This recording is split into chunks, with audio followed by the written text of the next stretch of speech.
And then, of course, they start to realize as they learn these powerful skills of coaching to support the person to find their answer within. Hello and welcome to our Meet the Coach series. I'm your host, Carla, Egan, and today we're talking about learning the skill of coaching. Our guest today is a master coach with the International Coaching Federation. She's a coach mentor and a certified coach supervisor, and she's worked with individuals and organisations all across the globe. She's the co-founder of Empower World, and she joins me today from Point Lonsdale in Victoria, Australia. Welcome, Jeanine Bailey. Oh, thank you. Thank you so much for having me here, Carla. And I'm calling in from the Wadawurrung country, part of the Kulin Nation in Point Lonsdale. Lovely to have you here. And look, today we're going to be talking about learning the skill of coaching. So look, before we jump in, I really want to know, how do you define coaching? Yes, coaching. Oh, gosh, it's a beautiful thing that I'm truly passionate about. And it's often misunderstood, especially if you haven't been trained to be a coach or trained to learn the skills of coaching or experience coaching with a professional coach. It really is about believing that the people that we work with are naturally creative, resourceful, and whole, that they have the answers, their truth inside. And so it's using the skills of coaching, which is deep listening, powerful questioning, being able to reflect back what we're noticing to our clients and asking our clients, what are the answers for them inside? What is their truth versus telling, advising, guiding? So really it's belief that our clients we're not working with them to fix them. We're actually working with them to support them to uncover those blind spots that they're just not aware of, those unconscious ways of thinking and doing and habits, to be able to reveal those blind spots and to be able to create more conscious awareness about, again, what's really their truth, their way forward. So it's a really empowering way of supporting people to identify where are they now and where do they really want to be, and to support them to identify the steps to be able to create what it is they want to create. So it's very much moving forward and bringing out the best in people. I like your definition, and it is about tapping into the internal resources of the individual. The coaching is really popular in organisations, as you're aware, but I do want to ask you, because of your experience in this, coaching and mentoring. A lot of people get them mixed up and think that they're probably coaching when maybe they're mentoring. What's the difference between the two, Jeanine? It is something that often gets mixed up, and I train people to become professional coaches, and we attract a lot of professionals, particularly in HR and leadership roles, and they come into our course sharing that they're a coach, but they haven't done their training. And then, of course, they start to realize as they learn these powerful skills of coaching to support the person to find their answer within, that what they have been doing is mentoring, which is giving advice often. So a mentor typically works with someone because they have incredible experience and knowledge through what they've done through their work experience or life experience, and they share that with the mentee. So they share their advice in terms of what has worked for them. But actually, what works for them, the mentor, may not actually work for the mentee. And that's where coaching can be really powerful, because it supports the mentee, let's say, or the client to find their way forward, because it may not fit in with what the mentor thinks and what has worked for them is a good way forward. So mentor is much more about passing on advice, knowledge, awareness, whereas coaching, on the other hand, is supporting the person that we're working with to, again, tap into what is their truth, what will work for them. And that is empowering for the client, because they work it out for themselves and they own it. They own their way forward. I like the definition. So for the leaders that might be listening to our podcast, watching our episode, how best could they link coaching and leadership skills in today's work environment? Thank you for asking that question, Carla. It really is an important one, I believe. And I work with many leaders from CEO, CXO, middle management, across the whole range.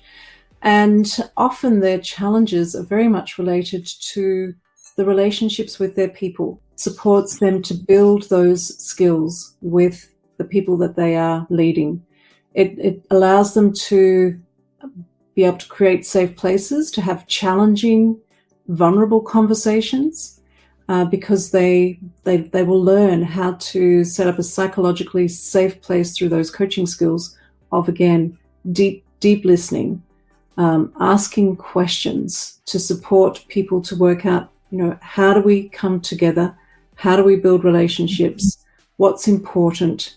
But also, not only that, it's also being able to learn those skills to empower people to take responsibility. And that, again, is a key part about coaching. It's supporting people to take 100% responsibility for the experiences that they are experiencing, the outcomes that they're experiencing. So coaching really supports everybody, all the parties involved, to take that 100% responsibility. And when we do that, that means we are taking back our power. That means we're being proactive, and that means we're potentially looking at, okay, that didn't work. What will be better? What can I do differently? What can I learn from those mistakes? So leadership in coaching, I believe, is very intertwined.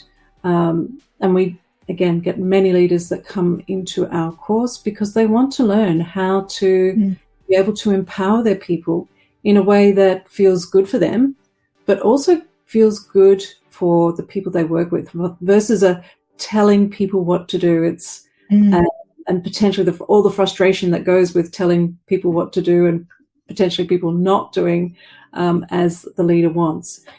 By learning these skills, it really supports, again, that communication, those relationships, again, to have powerful, potentially really challenging conversations that leads to, in a good way, that leads to outcomes that are good for everybody involved. I like the way that you frame that, and that leaders are embracing coaching because it is about empowering people, and hence your business name, Empower World. So I can see a lot of distinctions there, Jeanine. And you've coached a lot of coaches. So as a coach yourself, as a coach that trains and supervises other coaches, what does joining the coaching directory mean for you and your business? Thank you for asking that, Carla. And there was just something that quickly came to mind about your last question about coaching and leadership.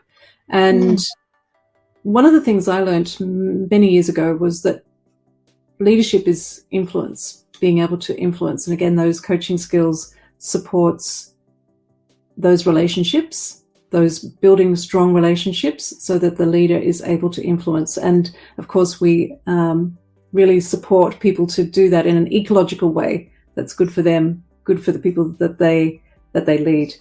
And that's the framework for coaching, creating ecological outcomes. So I just wanted to add that in.